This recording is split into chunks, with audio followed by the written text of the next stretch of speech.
আসসালামু আলাইকুম guys, welcome back to our new video. আশা করি আপনারা সবাই ভালো আছেন। আলহামদুলিল্লাহ আমরাও ভালো আছি। আজকে সকালবেলা উঠে দেখি আমাদের গাছের নিচে অনেক জামরুল পড়ে আছে।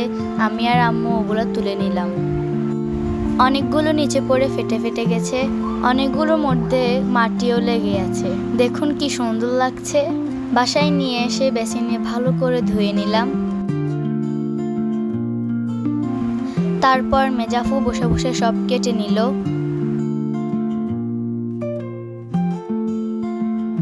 কেটে নেওয়ার পরে এগুলো মাখানোর জন্য মেজাফু দিয়ে দিল লবণ, মরিচের গুঁড়া, চিনি আর আমের আচার।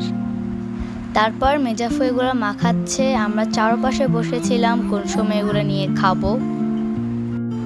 মাখানো দেখেই সবার জিভে পানি চলে এলো। কখন খাবো অপেক্ষা করতেছি।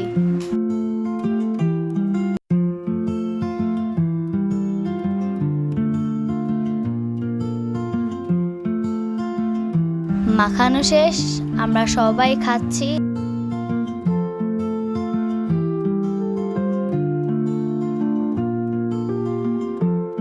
আমরা সবাই হাত দিয়ে খাচ্ছি আর আম্মু চামচ দিয়ে খাচ্ছে। আর আব্দুল এখান দিয়ে প্লেট ঘুরাচ্ছে। তারপর মেজাফু আন্টির জন্য একটু তুলে রাখলো। আন্টির জন্য আলাদা করে এক পিস আচারও দেওয়া হলো। সবাই মেজাফুর হাত চেটে পুটে খাচ্ছে আর আম্মু চামচ দিয়ে খাচ্ছে। মাখানোটা অনেক মজা হয়েছে, তাই মেজাফুর হাতটা চেটে পুটে খাচ্ছি। ওয়াও, মজা হয়েছে। থ্যাংক ইউ আপু। Thank you. আজকের ভিডিও এই পর্যন্ত। Thanks for watching. আল্লাহ হাফেজ।